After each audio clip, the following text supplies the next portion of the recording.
So Danielle Levesque is an associate professor of in biology and ecology at the University of Maine, an evolutionary and ecological physiologist.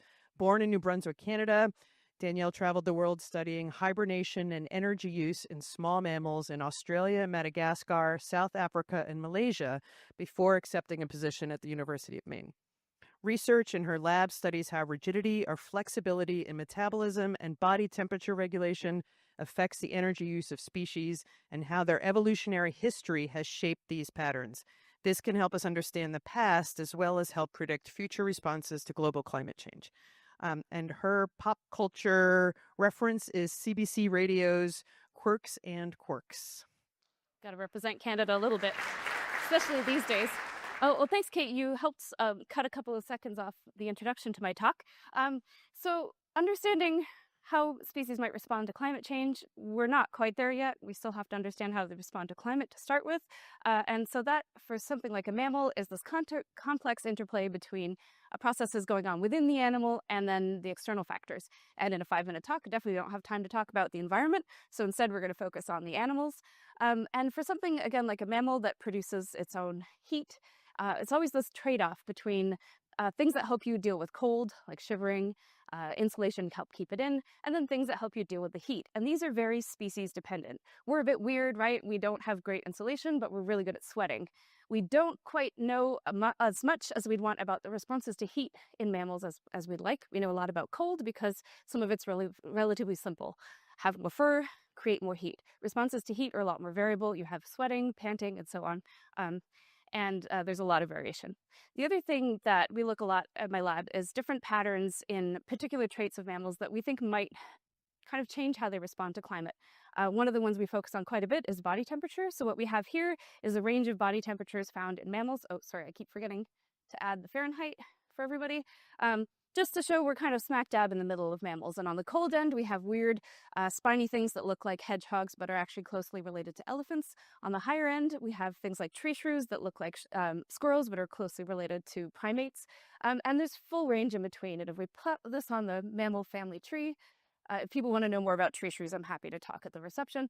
You can sort of see that from what we think of as the ancestral mammal condition, which would have been a low and variable body temperature, we now have this spread of distribution, especially with a lot of different patches that have evolved high body temperatures over time.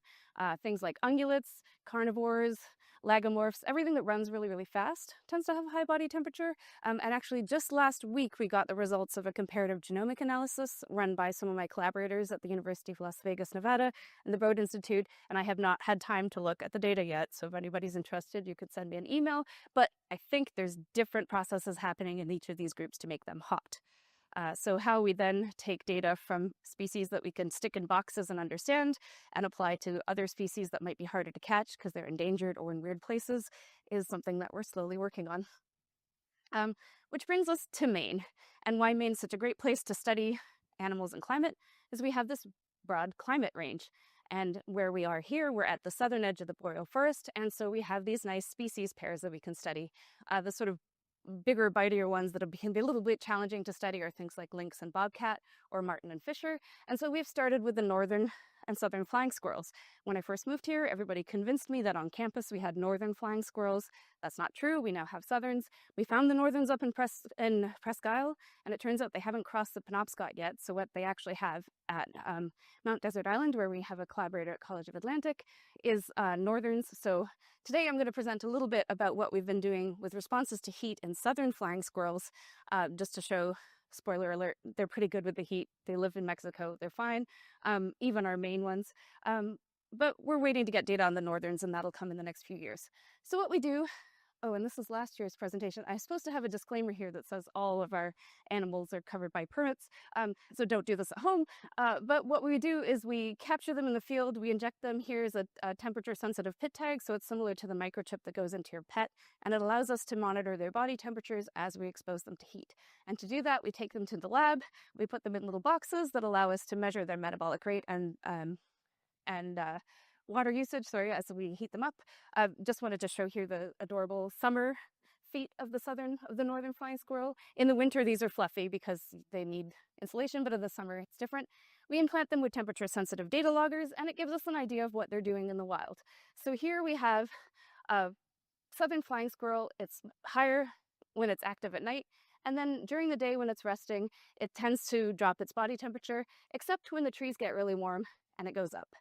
We're still trying to figure out some of this. Flying squirrels are actually very hot, so we put them back on our mammal thing. Even at rest, they're hotter than most mammals. Not quite sure what's going on there. This might be about stress.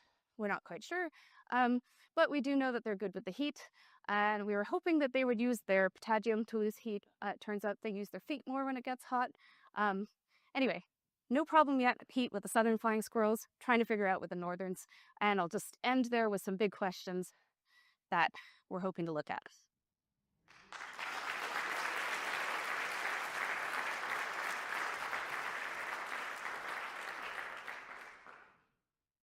Any questions for Doug?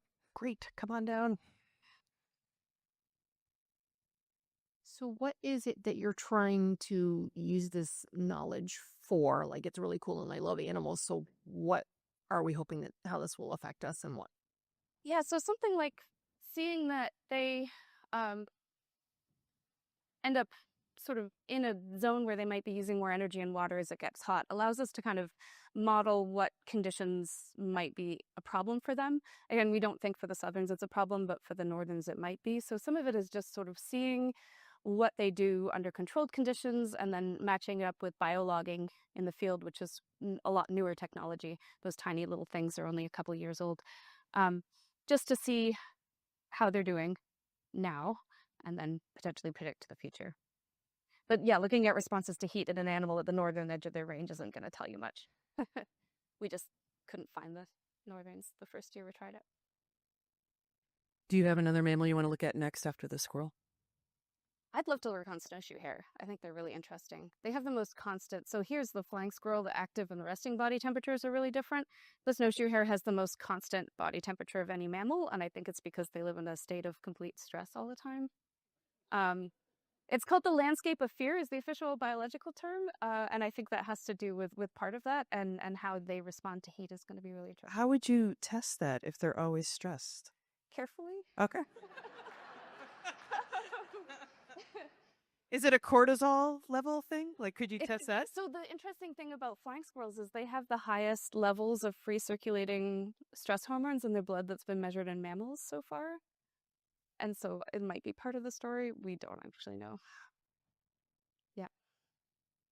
So, have you noticed over the years as climate got warmer that these species of squirrels have migrated to different climates? Yeah, definitely. So the Holt Research Forest, which is down in Bath, has a really great data set. They showed that the southerns first arrived in 96, I think, and then by 2005, the northerns were completely gone. And so the story there seems to be that the southerns are a little more aggressive despite being half the size. So if you have the flying squirrels in your house, chances are it's the southerns and not the northerns. They also carry a parasite that kills the northerns. So they're definitely moving up. And some of it is basically just like a natural progression because every animal that we have here in Maine was down south after the Laurentian ice sheet melted like 10,000 years ago, but it has increased over the last couple of decades for sure. Yeah. Last chance. Thank you, Danielle.